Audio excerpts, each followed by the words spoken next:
शिपू के घर में कहाँ भक्ति का वातावरण रहा होगा। पूरी विपरीत स्थितियों में प्रहलाद जी भक्ति कर रहे थे। सिर्फ परिस्थितियां विपरीत नहीं थी, ऊपर से अपना पिता ही उस पे त्रास देता था कि तुम भक्ति करोगे तो हम तुम्हारा वध कर देंगे। गुरुजी उल्टे शिक्षा दे रहे थे। कहां से अनुकूलता थी जी? लोग कहते हैं ये शिकायत है आप लोगों का, महाराज घर में माहौल नहीं है भक्ति का। प्रहलाद जी के घर में माहौल था भक्ति का, विभीषण की लंका में माहौल थी भक्ति की, पर करने वाले जहां चाहे वहां कर लें, और न करने वाले को सब सुख सुविधा में मिल जाए ना तो आराम से डनलप के गद्दा पे बैठ के चाय पीते हुए टीवी का सीरियल देखेंगे, उनको वहां भी भक्ति सूझेगी नहीं। और कई बार तो लोग भक्ति, अगर जवान बच्चों को, युवा पीढ़ी को भक्ति की बात बताओ तो कहेंगे कि महाराज जी अभी मेरा उम्र है भक्ति करने का। क्यों जी? अच्छा, भक्ति करने का सबसे सही उम्र क्या है? कितने वर्ष के बाद भक्ति करना चाहिए? आप लोगों के दिमाग में कोई कॉन्सेप्ट है कि भक्ति हम कब से शुरू करें भगवान की? अभी तो काम बहुत है ना घर का, तो ये काम घर का कितने दिन में निपटने वाला है? किस उम्र तक काम पूरा हो जाएगा?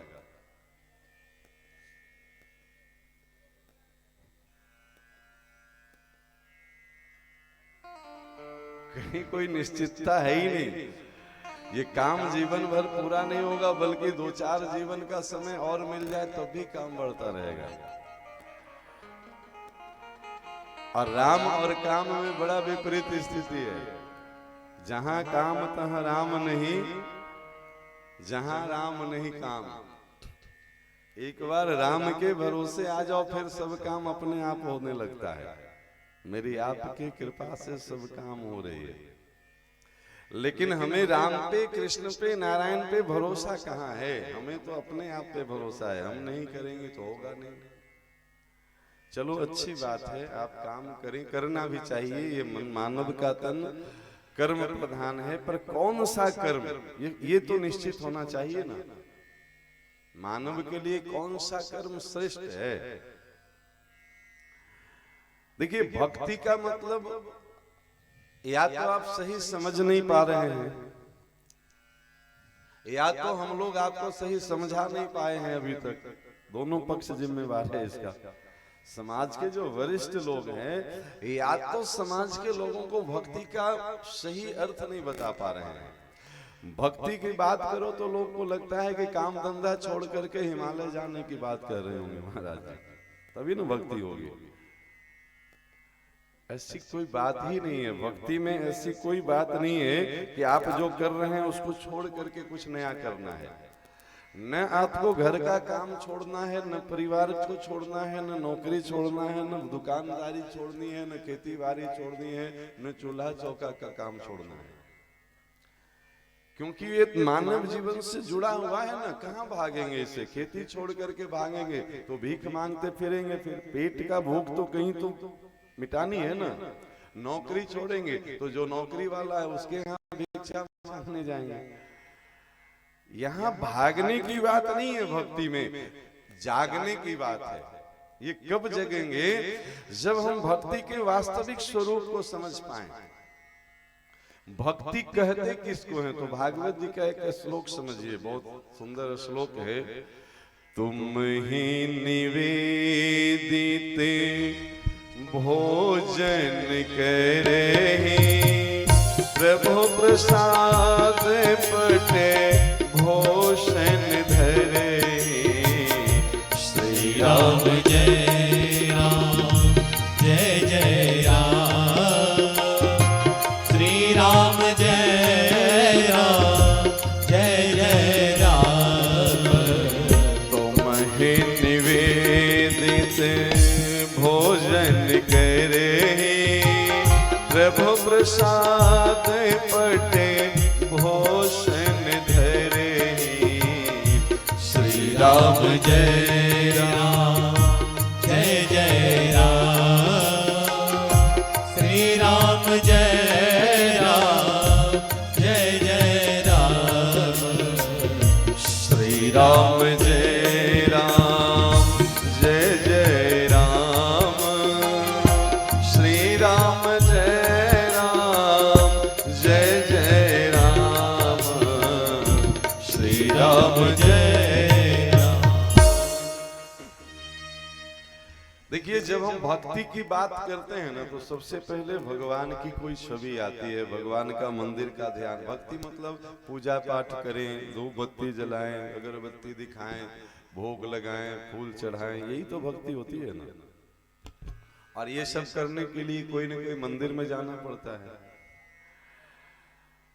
पर समाज में दो प्रकार का मंदिर है। एक मंदिर से तो आप परिचित हैं, दूसरा मंदिर अभी आपको हम बताते हैं। उस मंदिर की इस मंदिर से ज्यादा विशेषता है। दूसरे वाले मंदिर से परिचित हैं आप लोग? कितने लोगों को ये जो बाहर की मंदिर हम लोग देखते हैं, शिव मंदिर, देवी मंदिर, दुर्गा मंदिर, लक्ष्मी मंदिर, नारायण का मंदिर, इससे तो सब परिचित है ना। इसके अलावा एक दूसरे प्रकार का भी मंदिर है। कभी देखे आप लोग उसको? नहीं देखे? देख लीजिए, इसी को ज्ञान यज्ञ कहते हैं। इस मंदिर से ज्यादा परफेक्ट है, ज्यादा सुंदर मंदिर है। मंदिर भी दो तरह के होते हैं और भगवान भी दो तरह के होते हैं। आजकल वो मोबाइल सब डबल सिम वाला चलता है ना। एक जनरल होता है जिसपे कोई बात कर ले, और एक पर्सनल लोगों से बात करने के लिए होती है। तो जनरल वाला मंदिर तो सबको पता है। पर्सनल मंदिर जिसमें भक्त और भगवान की तुरंत बात बनती है, उस मंदिर की आज हम चर्चा करते हैं। एक मंदिर तो जैसा हम थे वैसा हमने मंदिर बनाया, जैसा हम थे वैसा मैंने भगवान बनाया। मंदिर में जो भगवान की स्थापना होती है वो किसके द्वारा बनाई जाती है? मंदिर बनाने वाला कोई इंसान होता है कि भगवान होता है?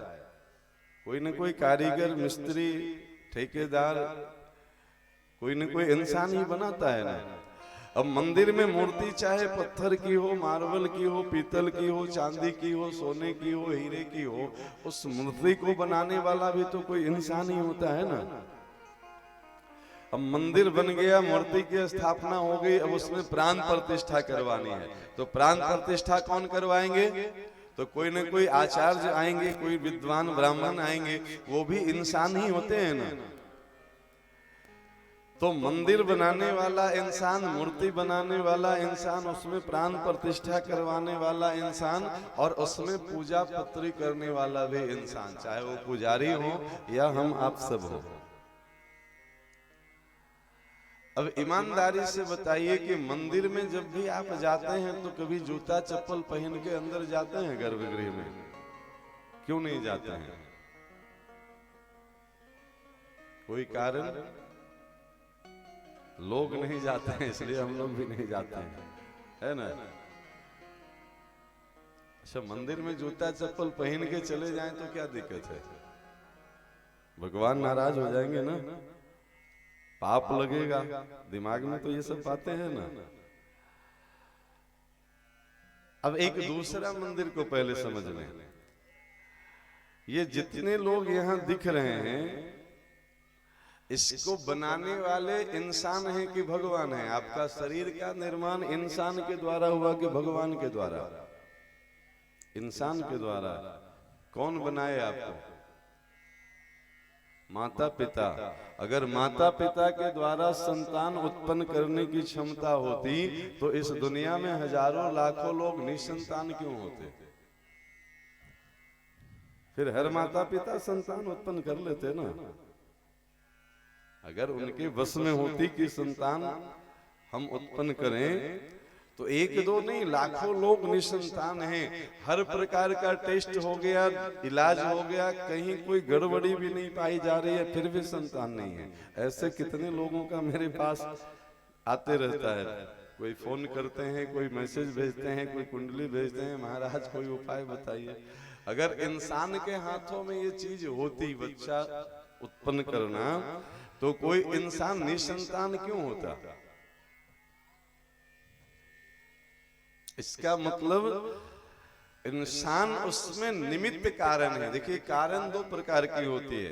कुम्हार जब घड़ा बनाता है तो एक होता है मिट्टी जिससे घड़ा बनती है, और दूसरा होता है कुम्हार जो घड़ा बनाते हैं। तो मिट्टी हुआ निमित्त कारण, मिट्टी उपादान कारण और कुम्हार निमित्त कारण। मिट्टी न हो तो कुम्हार कैसे बनाए, लेकिन कुम्हार न हो तो फिर मिट्टी कैसे बने घड़ा। दोनों जरूरी है ना।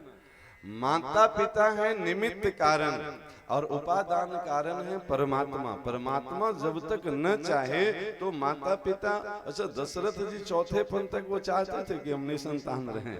सामान्य बात माता पिता की तो छोड़ दीजिए। अभी आज की कथा कह रही है नंद यशोदा जी 85 वर्ष तक जो है सो निसंतान थे।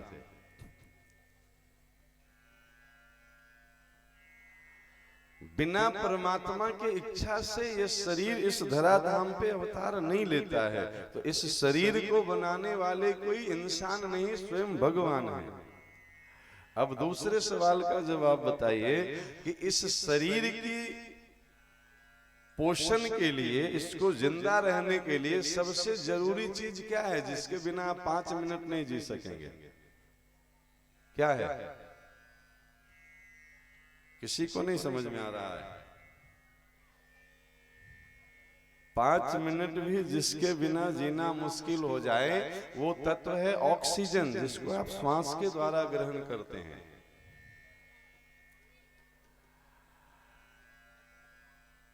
इस ऑक्सीजन का निर्माण आपके लिए किसने किया है? जहां नाक है वहीं हवा उपलब्ध है। ये किसकी व्यवस्था है? इंसान की कि भगवान की?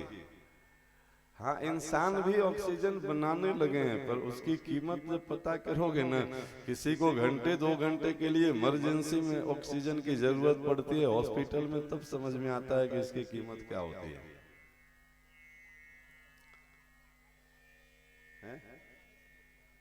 हाँ, तो ये शरीर का निर्माण भगवान के द्वारा हुआ, इसका संचालन भगवान के द्वारा हो रहा है, और इसमें प्राण प्रतिष्ठा किसके द्वारा किया गया है? इस शरीर में 2 पार्ट है, शरीर अलग है, प्राण अलग है। प्राण जब तक है तब तक शरीर चल रही है, आंख देख रही है, हाथ काम कर रही है, पैर चल रहा है, कान सुन रही है। प्राण जिस समय शरीर को छोड़ दिया उस समय तेरी सूरत से घर वाले इतना प्यार करते थे, वही सूरत उन्हें फिर भूत बन करके डराएगी। 2 दिन छोड़ दो मरा हुआ आदमी को घर में, फिर उस रूम में देखो कोई जाने का नाम नहीं लगा। घर वाले जाने के बाद भी 1 हफ्ता तक अकेले कहो 12 बजे रात में किसी को जाने तो नहीं जाएगा। क्यों? कहीं वो भूत पकड़ न ले। ये हम क्यों बता रहे हैं, बहुत ध्यान से सुनिए। एक मंदिर बाहर है जो हमारे जैसे इंसान का बनाया हुआ है, पर ये जितने मंदिर संसार में चलता फिरता मनुष्य के रूप में है, ये परमात्मा का बनाया हुआ मंदिर है। इसकी व्यवस्था भी वो संचालन करते हैं, इसमें प्राण प्रतिष्ठा भी परमात्मा की गई है। अब बहुत ध्यान से समझ करके मेरे सवाल का जवाब दीजिए कि हमारा बनाया हुआ मंदिर का वैल्यू ज्यादा होना चाहिए कि भगवान का बनाया हुआ मंदिर का वैल्यू ज्यादा होना चाहिए? किसका होना चाहिए जी? अरे कुछ तो बोलिए, भगवान ने वाणी दिया है ना। हमको ऐसा लग रहा है आज कि हम मूर्ति को सुना रहे हैं कथा, कुछ आवाज ही नहीं आ रही उधर से, सब देवी देवता ही बैठे हैं। वैल्यू ज्यादा किसकी होनी चाहिए, भगवान की बनाई मंदिर की कि अपनी बनाई मंदिर की? भगवान की बनाई मंदिर की। इतना तो समझ में आया ना। पर इस बात को मानते कितने लोग हैं? भगवान के बनाए मंदिर में तो चप्पल जूता भी लेके हम प्रवेश नहीं करते हैं अपने बनाए हुए मंदिर में, और इस भगवान के बनाए मंदिर में क्या क्या प्रवेश करवाते रहते हैं?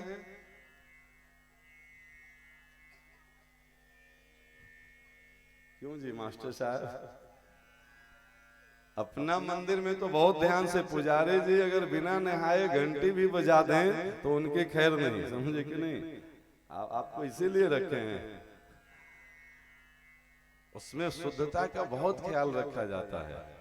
और इस भगवान के बनाए हुए मंदिर में, अच्छा मंदिर समझे तब ना महाराज जी, इसको तो डस्टबिन समझ रखे हैं, जो कचरा आए डाल दो इसमें, समझे कि नहीं?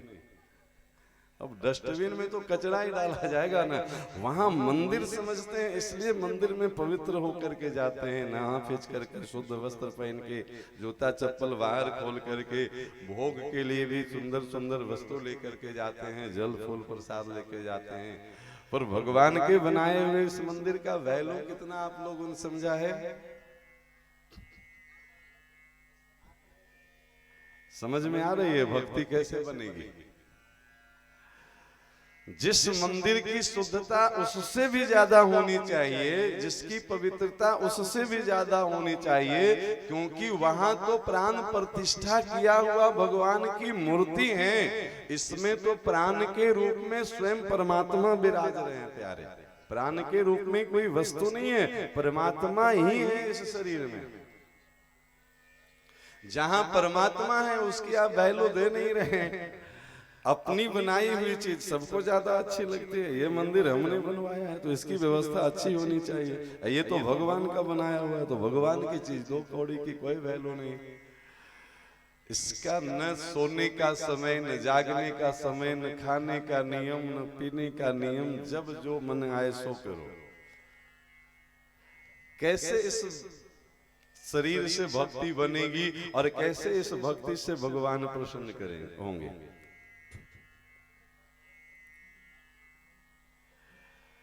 भक्ति की बात हमें तब याद आती है जब घर के लोग विभीषण की जीवन में भगवान के प्रति आकर्षण कब हुआ? जब रावण ने विभीषण के सीने में लात मारी, तब समझ में आया कि अब यहाँ रहना बेकार है।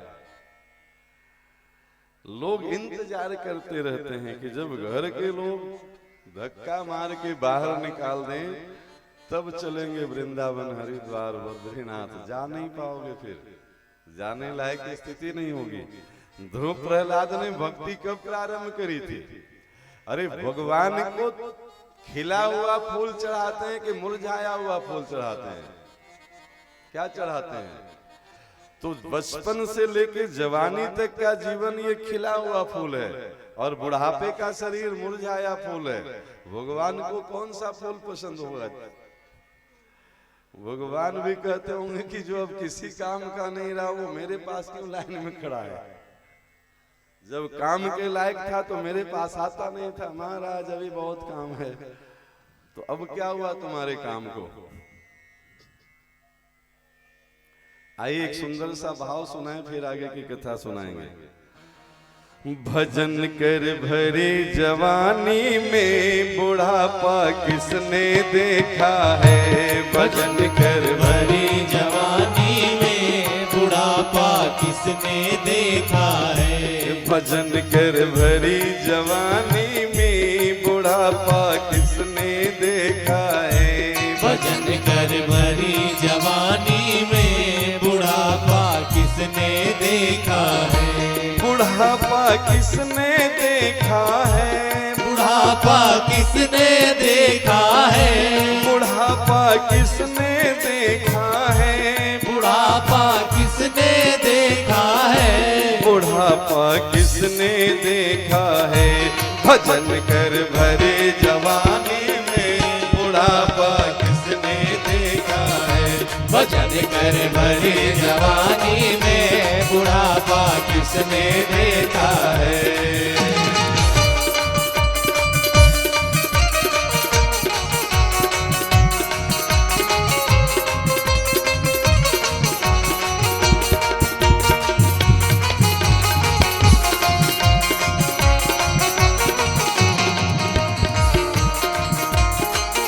श्री राधे।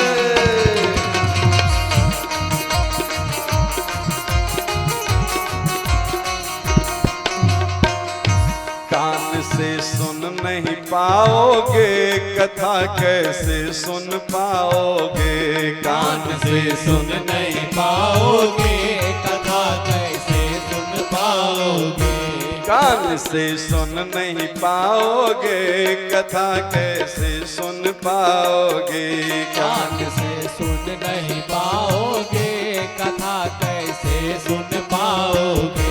कथा सुन भरी जवानी में बुढ़ापा किसने देखा है। कथा सुन भरी जवानी में बाबा किसने देखा है। भजन कर भरी जवानी में बुढ़ापा किसने देखा है। भजन कर भरी जवानी में बुढ़ापा किसने देखा है।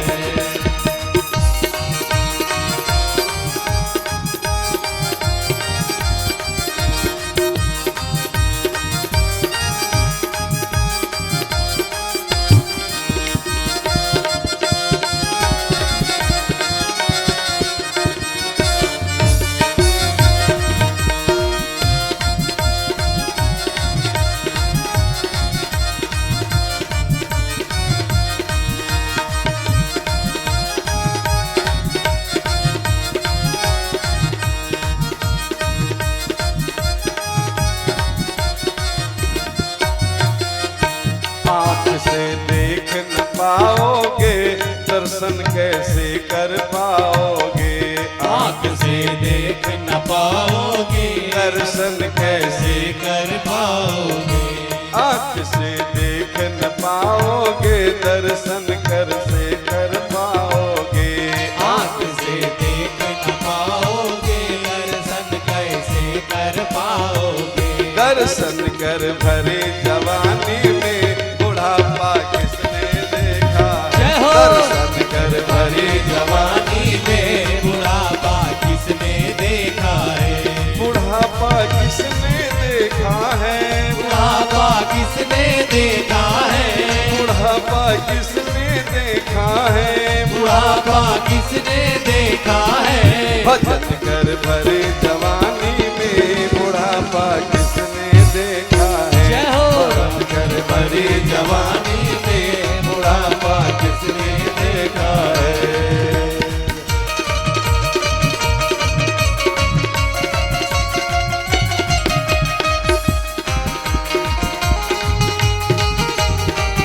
जय जय।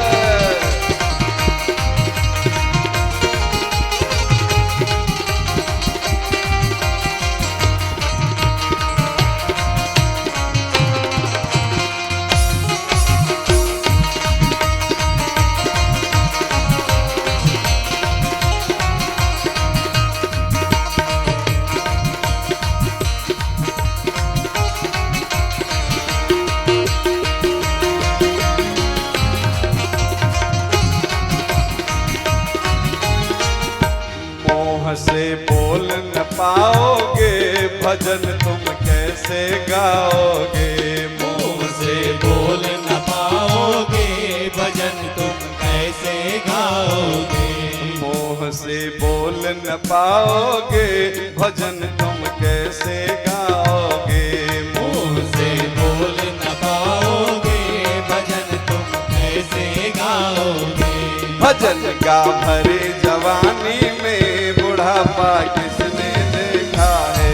भजन गा भरी जवानी में बुढ़ापा किसने देखा है। बुढ़ापा किसने देखा है।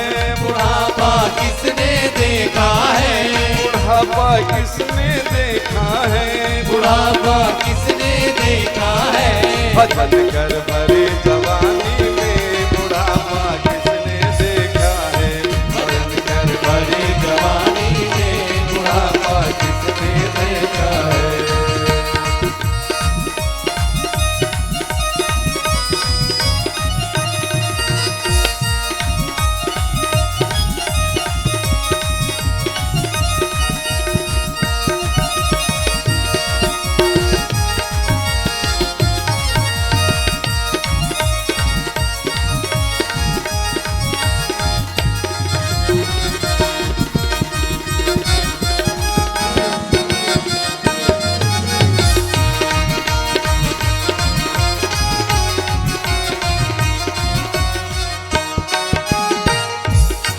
तेरे उठ नहीं पाएंगे, कैसे तुम ताली बजाओगे। हाथ तेरे उठ नहीं पाएंगे, कैसे तुम ताली बजाओगे। हाथ जब उठ नहीं पाएंगे, कैसे तुम ताली बजाओगे। हाथ तेरे उठ नहीं पाएंगे, तो कैसे ताली बजाओगे।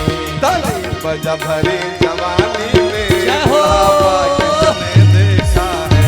ताली बजा भरी जवानी में बुढ़ापा किसने देखा है। बुढ़ापा किसने देखा है। बुढ़ापा किसने देखा है। बुढ़ापा किसने देखा है। बुढ़ापा किसने देखा है। भजन कर भरे जवानी में बुढ़ापा किसने देखा है। जय हो। भजन कर भरी जवानी में बुढ़ापा किसने देखा है। श्री राधे।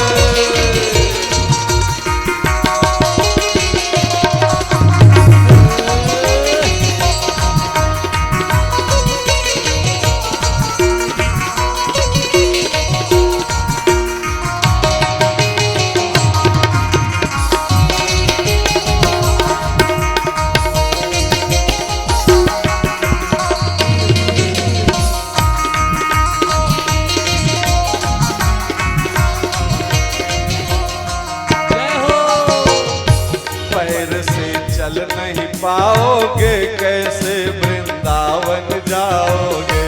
पैर से चल नहीं पाओगे, कैसे वृंदावन जाओगे। पैर से चल नहीं पाओगे, कैसे वृंदावन जाओगे। पैर से चल नहीं पाओगे, कैसे वृंदावन जाओगे। चलो वृंदावन जवानी में बुढ़ापा किसने देखा है। चलो वृंदावन जवानी में बुढ़ापा किसने देखा है। भजन कर भरी जवानी में बुढ़ापा किसने देखा है। भजन कर भरी जवानी में बुढ़ापा किसने देखा है। बुढ़ापा किसने देखा है। बुढ़ापा किसने देखा है। बुढ़ापा किसने देखा है। बुढ़ापा किसने देखा है। भजन कर भरी जवानी में बुढ़ापा किसने देखा है। भजन कर भरी जवानी में बुढ़ापा किसने देखा है।